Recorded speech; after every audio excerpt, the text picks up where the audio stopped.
Birinchi o'rinda farzandga tarbiya berayotgan ota hech qachon bolasini aldamasin. Karra jadvalni yodladingmi, falon narsani olib beraman.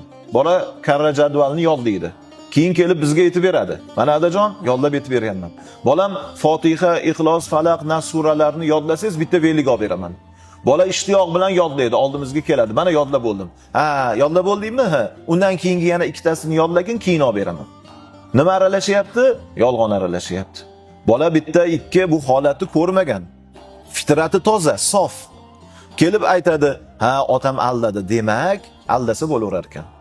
Men ham o'rtog'imni aldab ko'raman. Aldasi yomon emas ekan degan xayol paydo bo'ladi. Bu ham quruq gap emas. Payg'ambarimiz sollallohu alayhi va sallam bir kuni turdilar, bir ayol bolasini chaqirdi. "Key bolajonim, senga bir nima beraman" dedi. "Bolajonim, key senga bir nima beraman" dedi. Haligi bola yugurib kelayotgan vaqtda Payg'ambarimiz alayhisalom aytdilar, "Hozir bolang kelsa nima berasan" dedilar. "Ey Allohning rasuli, xurmo beraman, xurmo olib qo'yganman bolamga" dedi. "Ha" dedilar Payg'ambarimiz alayhisalom.